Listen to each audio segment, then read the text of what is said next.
Hey y'all, you're back with Girls in the Garage. I'm Lindsay. I'm Natalia. And we're back, baby. It's been a long break. Yeah, it has been. Did you guys miss us? I missed us. We missed us. We have been busy. I think it's been over a month since we released an episode. You guys ready for this one? Yeah, we were giving you a chance to catch up with all the episodes because we released a bunch. And y'all didn't disappoint. Our listens have gone up. So keep it going. We're proud of y'all. Yes, we thank you for the continued support, and we're going to dive into today's episode concerning poop. Let's go. It's kind of shitty, right? Very shitty. Oh man, but I'm so excited to talk about this today because in case y'all didn't know, everybody poops. Surprise, surprise, it's all normal. And if you don't, you need to be. You need to be. And we're going to talk about that today. Before we start, first and foremost, Natalia and I went to Costa Rica with a bunch of us. Yes. So fun. I've never been so hot in my entire life. I definitely thought my boyfriend got malaria when we came back. He didn't.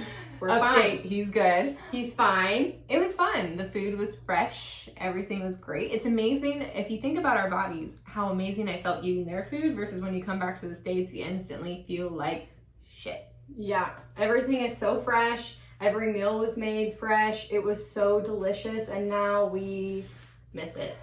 And it kind of ties into our episode today because we're going to be talking about poop. Well, I noticed that when I was in Costa Rica, my body was more regular. I was walking everywhere, eating healthier foods.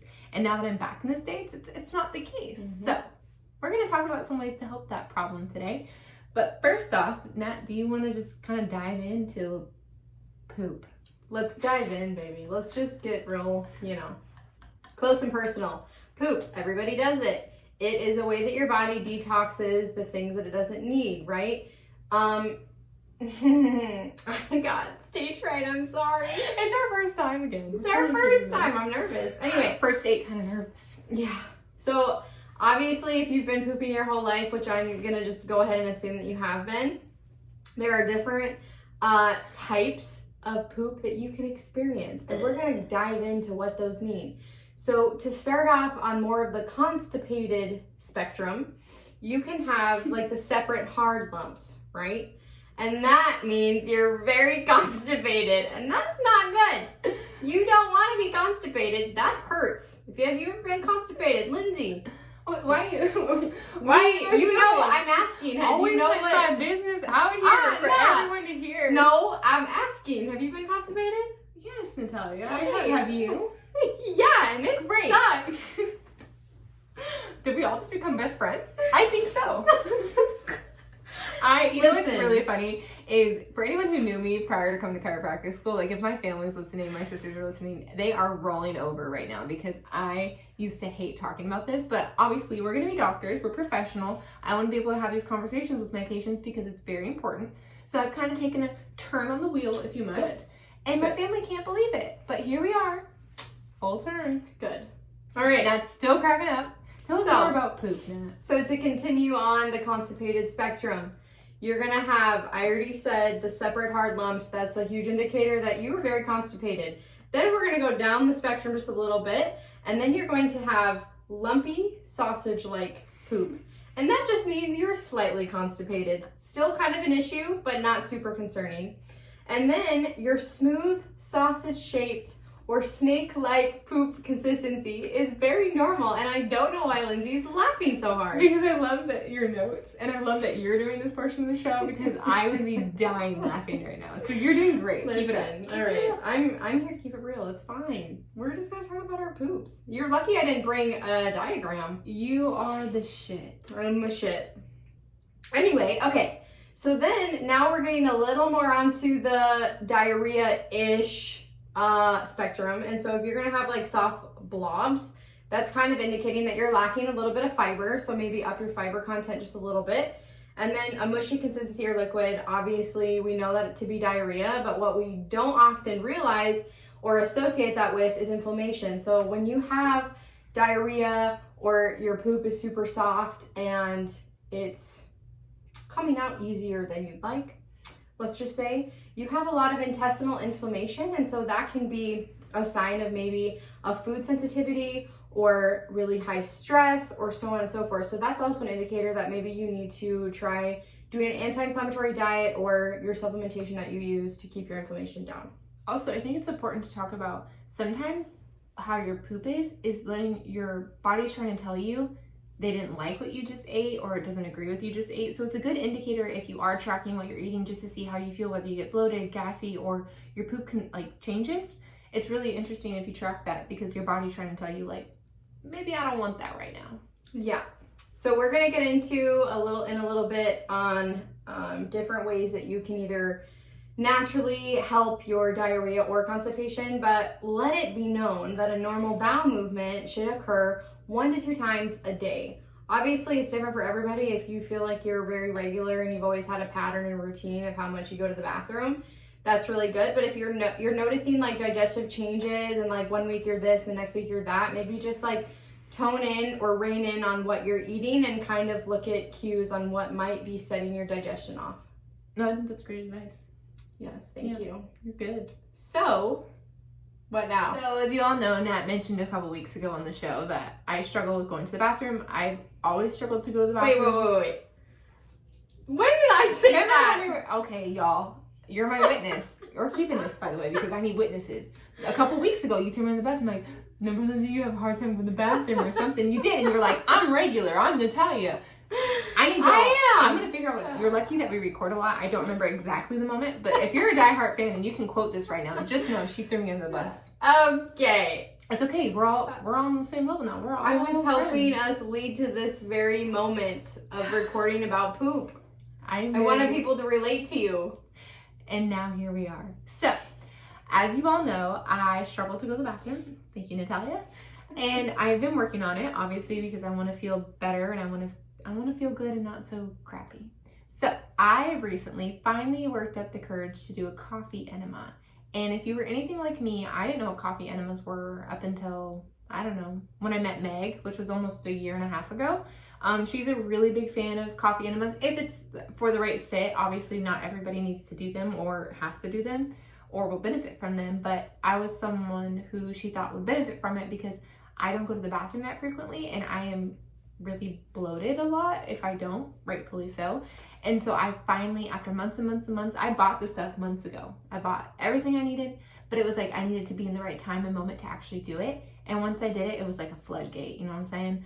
But it was interesting, and I actually did take to my social media, you guys, and I was very nervous to do this, but I realized a lot of people are having these issues, and if no one's going to talk about it, I'm going to step up.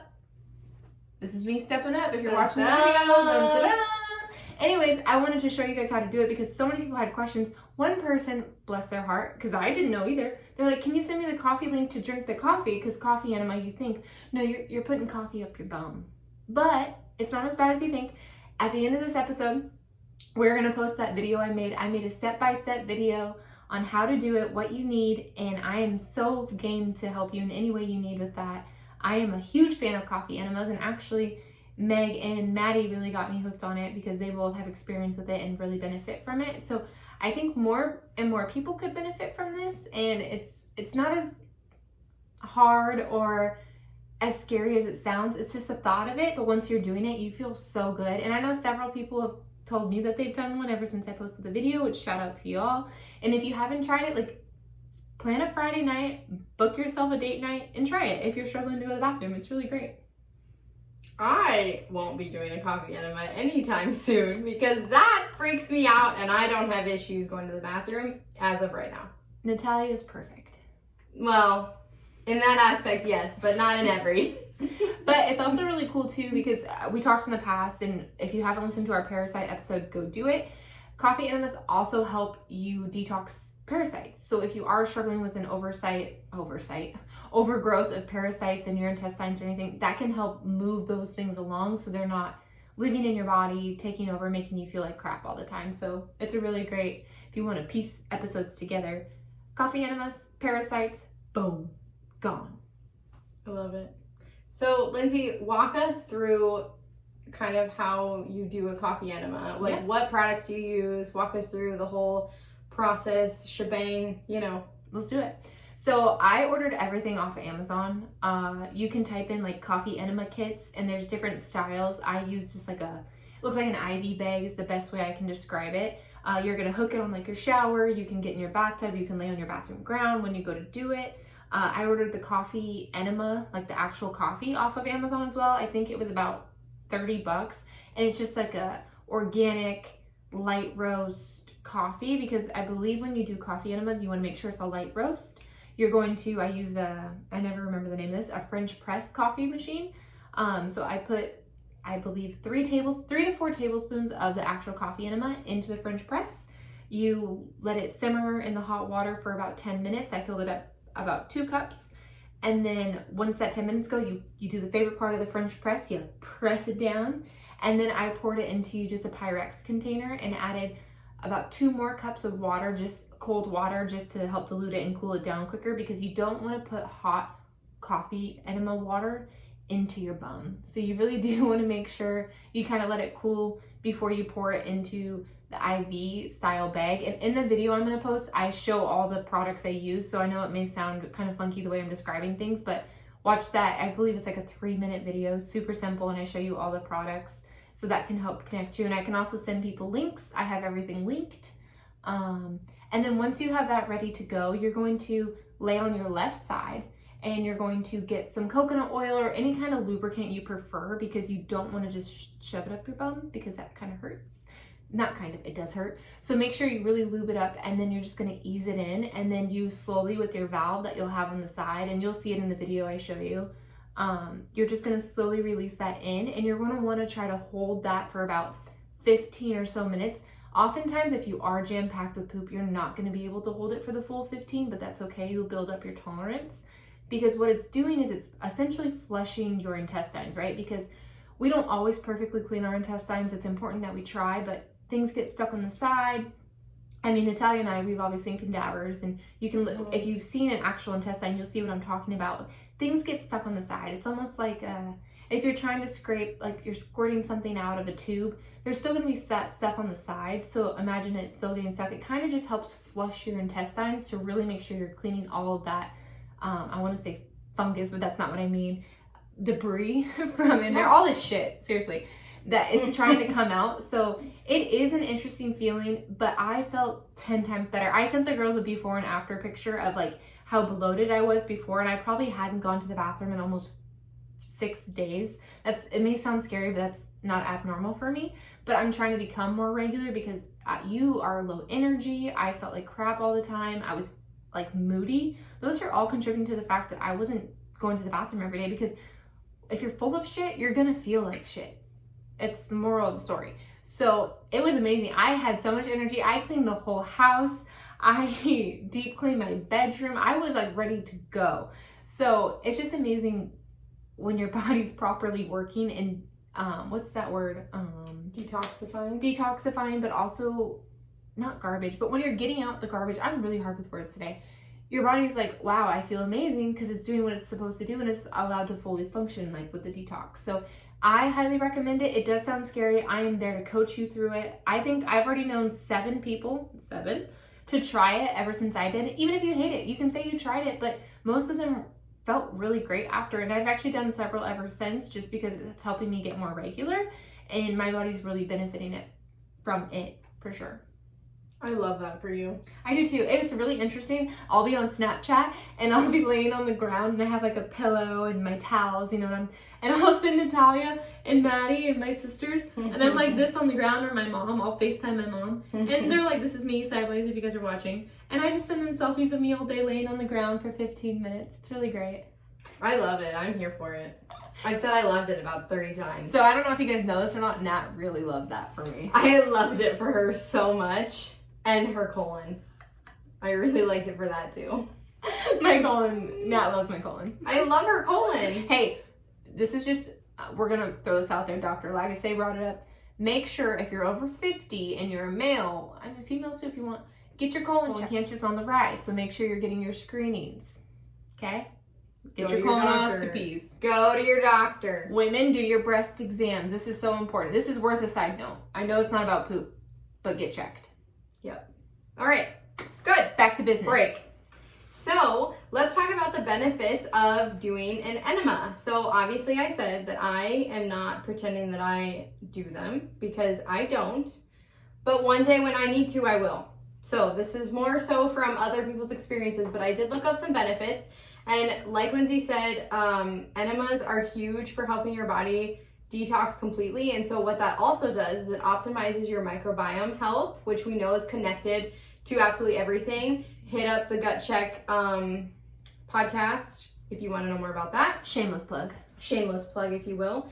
And then the benefits of enemas can also include improving your peristalsis. So if anybody doesn't know what that is, your intestines do this little snake-like movement, right? And that's called peristalsis, and that's how it moves your fecal matter, food through your body. So we need to make sure that that's really improving, and if you're really, it's like that, like Lindsay is doing.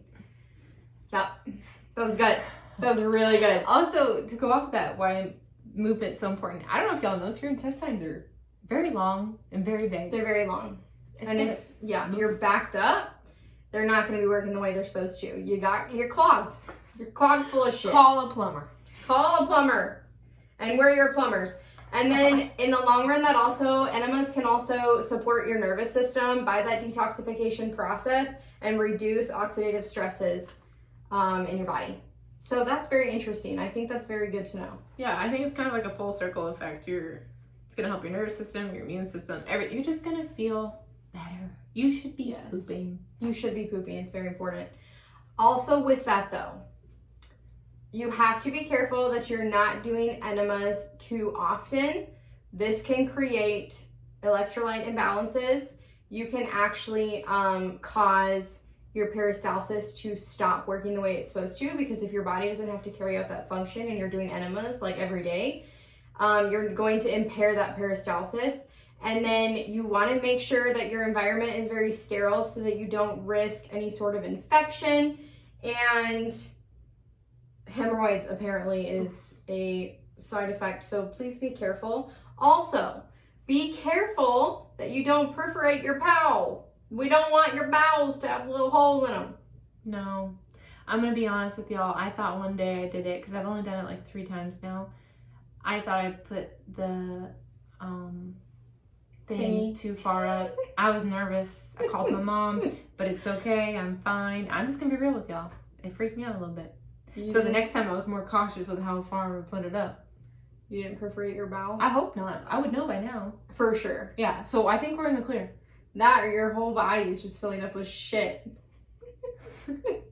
Look, sudden panic. Have I pooped since? I'm just kidding. Listen, I don't know the last time I pooped. That is bad. You should not question the last time you pooped. Yeah, that is bad. You should probably do another one. We need to learn and listen from babies, because all they do is eat, sleep, and poop. It's true. It's a good life, honestly. Yeah. So let this be your lesson. You want to poop normally, but if you are not pooping normally, go ahead and do a coffee enema, but do not overdo it. You still want your body to be able to carry out its normal function of pooping. So let that be an FYI. And if you're nervous about like whether you're a candidate for it, reach out to your provider or ask about it. I mean, everyone's familiar with it. So we're not giving medical advice, wink, wink. But make sure that you do, whoever is your provider, that you double check with them if you're questionable, if your body can do it or not. And seriously, if you have any questions, reach out to Lindsay, because she's very open about this now. This is a new me. New year, new her. Listen, this is Dr. Lindsay talking. Yes. Future Dr. Lindsay DC. Yes. No big deal. DC intern. We're in clinic now. Mod 2B. Yeah. It's fine. 2B. McNary. It's fine. Come see us. Shameless plug. Shameless plug. We are accepting patients, students, anybody. Come on out. It's true. You're looking for a chiropractor. Let us help you. Okay, real quick. I want to talk about, if you struggle with constipation, I want to talk about some things that you can do naturally to keep your poop a-flowing. Oops, that was loud. I'm going to start over, sorry, because I'm going to edit all this, going to bother me. Okay. Real quick, I just want to wrap this whole shindig up with talking about, if you do struggle with constipation or diarrhea, I want to hit on some ways that you can naturally help your body get rid of that. So I'm going to start with constipation. So keeping hydrated is super important. If you're constipated, a lot of the times you're going to be really dehydrated. Keep your water up. Keep your fiber intake up. Fruits, vegetables, whole grains, whatever. Get the fiber in. That's really going to help keep things moving. And then exercise. Exercise is huge. That's going to keep you regular. That's probably what keeps me regular is like if I have a couple days. Yeah, doing some squat. Yeah, anyway. It's crazy. Every morning at the gym, it's like clockwork. And if I miss a morning, I'm sorry if this is TMI, but if I miss a morning, throws my whole digestive system off. Listen, just a sidebar because it's going to make you guys laugh. We became runners in Costa Rica. You guys didn't witness it because we didn't take a video, but we were joggers and we look good doing it. So we're in our jogging girl era and that's keeping us regular. Listen, it was downhill the whole freaking time. You almost had to run. It was so steep. Y'all didn't need to know that, but we were jogging girl era. All I was thinking was high knees, because I knew that I would fall. I was like, my legs don't move as fast, and she was jogging it up. I was just like trying to stay afloat.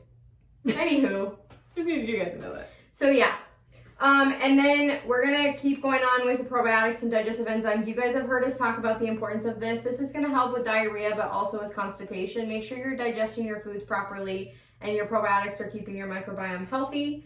And then magnesium, prunes, lower your dairy intake, and coffee. Those can all play a role in constipation. Back that up. Magnesium, prunes, and decreasing your amount of dairy, that is going to be huge in helping constipation, but also let it be known, coffee can help with constipation. I can speak from experience with that. Coffee keeps me regular. Let's go. As my sister said she didn't know coffee could go in both ends. And I thought that was genius because it helps with poop. Both ways, in and out. Wow.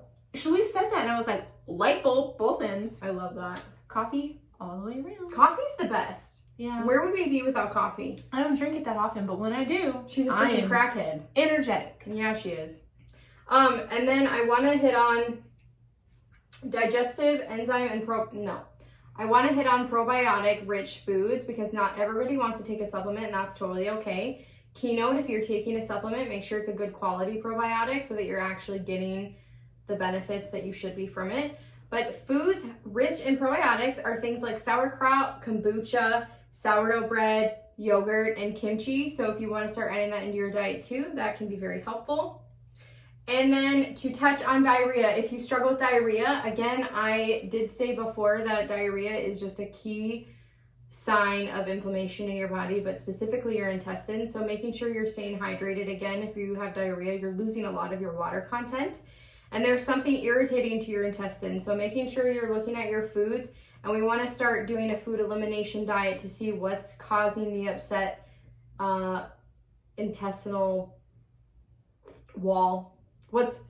No, that makes no sense. We want to look at eliminating foods that could be causing a lot of inflammation or if your body's having a reaction to it. So doing a diet such as like bananas, rice, applesauce, toast, oatmeal, and potatoes, that can be beneficial in kind of helping rein in to see what causes your diarrhea. You know what's really interesting too is, I don't know if you caught this in Dr. Krabbe's lecture last week, on our clinical nutrition class we're in right now, he mentioned like the food map. Mm-hmm. It's like, it's MLP, but I want to say it's an elimination diet essentially, and you track everything you're eating. But he also brought up a key point. If you are going to do an elimination diet to see how you're feeling, it's a good body reset. So if you're looking to try to get your body more regular or do anything like that, it's not too terrible. I think he said, plan out 6 to 8 weeks just to track like the foods you're eating and keep a detailed diary, because it gives your body a little reset, which could also help you start going to the bathroom regularly. Yep. Just a little pearl that I'm paying attention in class. I've done mention like 2 professors this time. I'm so proud of you. Thank you. We're in quarter 9. Yeah, it's crazy, you guys. We're transitioning into clinic. It's heavy already, and it's week 2. It's overwhelming, but damn it, we're gonna get through it. So call us, make an appointment. Our number is I can't think of it. However, come see us. We're excited to be in clinic. Yep, and if you have a question about your poop, hit us up. We could talk about it there. We could. Or come get Natalia Schmidt. We're chiropractors and we didn't mention the power of an adjustment that can make you go to the bathroom. Oh my gosh. Fire us. Guys, regulate your nervous system. the power of an adjustment. It can make you go poop. It's true. Reset those nerves to your intestines. Hello, you're gonna poop. That's often a reaction in adjusting babies. It's actually really fun. You'll get those texts like they had a blowout in the car after not being able to go to the bathroom for days or something. Yep. So if you want to have a blowout in your car, Get adjusted. get on our schedule, baby. Hashtag chiropractic. Hashtag blowout. Anyways, thank you guys so much. We're excited to be back. We have some really great content coming up. And like always, like, subscribe, follow. We appreciate all the love. And who knows, maybe we'll mess around and do a giveaway soon. Let's do it. Woo woo. Bye. Bye.